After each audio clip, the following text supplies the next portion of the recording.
Hello. Today I'm going to tie for you another Baetis Nymph. I have a good supply of long curved hooks for tying stimulators and elk hair caddis and those kind of patterns, hoppers maybe. And but I found this Baetis Nymph and it's almost a guide fly. Few materials, thread body.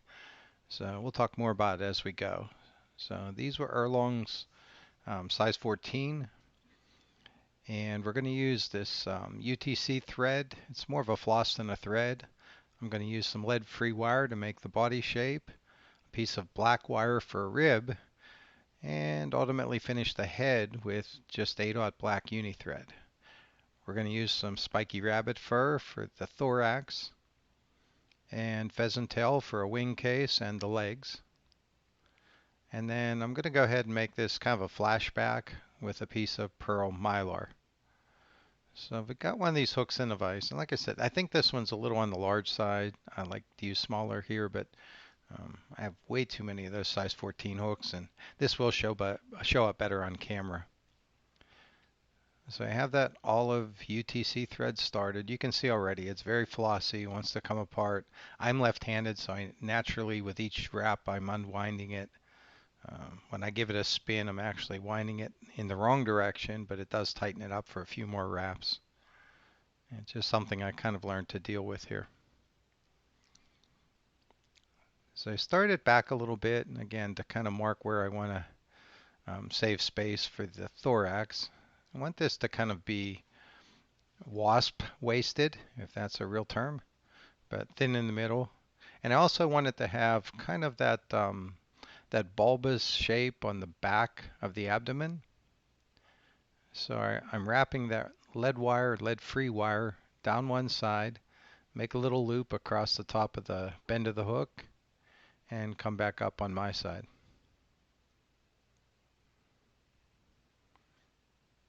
So I get a few more wraps, and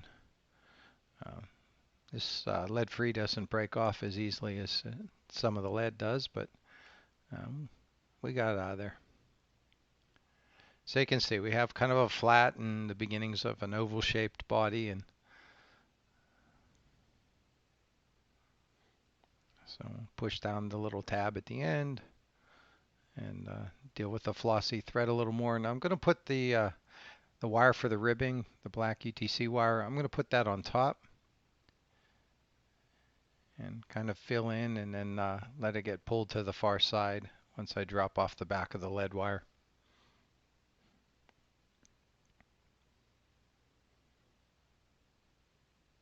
And this is thicker thread.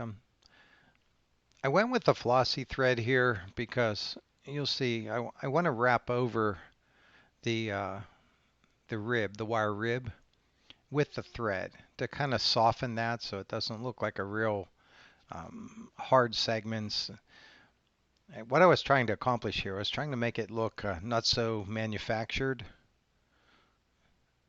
So that's a word I've used before, and I'm hoping you understand what I mean by that.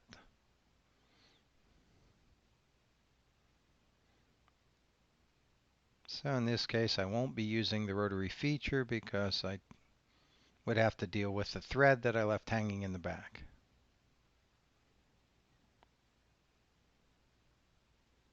And on the Baetis nymphs, they tend to be long and thin.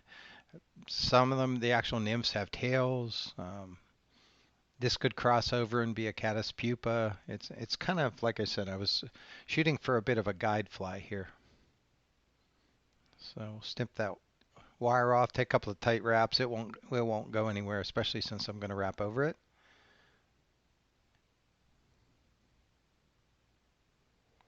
And then I start working my way forward and trying to manage just a little bit of the thread spreading out and covering some of the wire. And the other thing I'm still trying to accomplish here is I still want to leave the raised wire, those segments. So just a note here, if you're going to mass produce these, that would have been a good place to whip finish the UTC thread. And then I'm going to use, in this video, I'm going to use head cement or Sally Hansen's, but that would be the place to kind of lacquer or use resin across the body. So I'm kind of doing one at a time here, so I went ahead and started the black thread.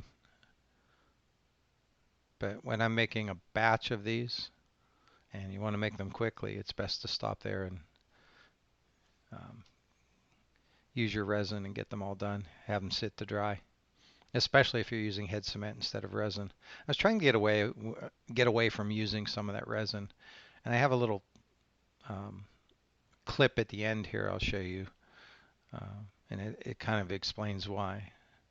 So I have plenty of head cement on there. Push it around with a needle a little bit.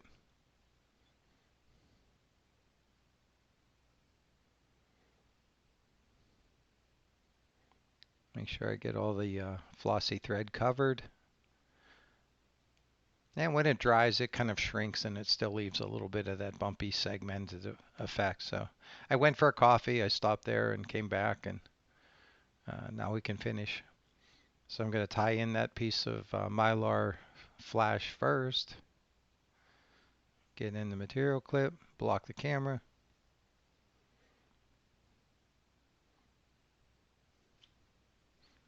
And I'm going to use a little bundle of fibers from a pheasant tail feather. So I'm kind of coming in and realizing that I probably need to be holding those fibers more parallel to the hook.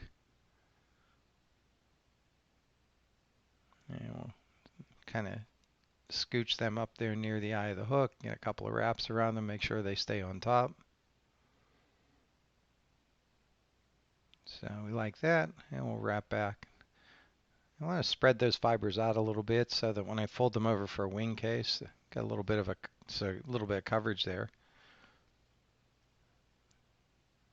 And the thorax is essentially like a hare's ear nymph at this point.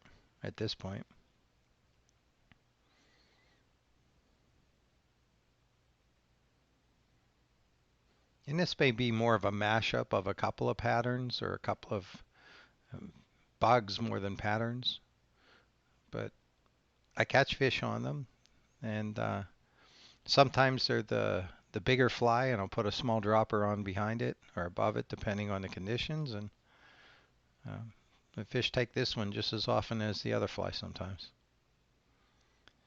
So we have our little spiky bulbous thorax. I'll bring the thread up to right behind the eye of the hook, and then come in with a thumbnail and kind of get those tips of the pheasant tail pointed back.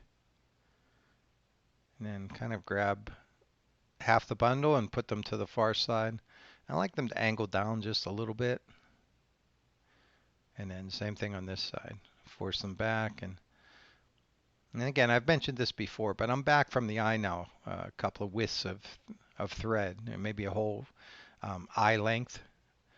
And you can't wrap in the same spot and expect materials to change direction. So I'm back there. I'm pulling the wing case over, and now I'll wrap back up to right behind the eye.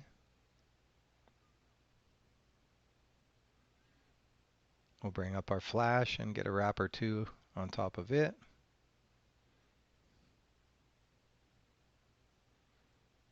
And now I'm going to come back again because I like to fold these materials back. So I can pull the flash back, get a wrap over it, and pull the pheasant tail fibers. And that's where I'm going to spin up the thread and put my whip finish.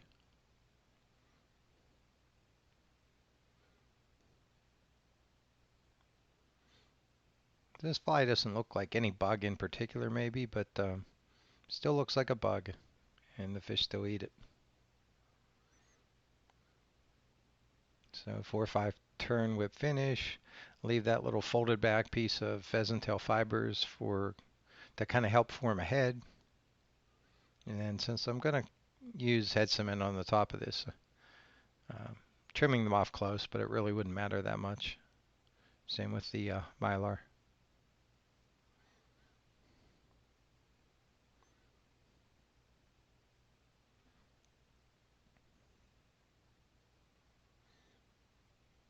So I want a good soaking of Sally Hansen's on top of those pheasant tail fibers.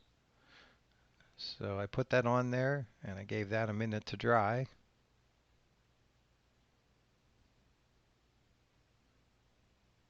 I'll give you a little look at the fly here as we wait for that to dry. I did cut and come back.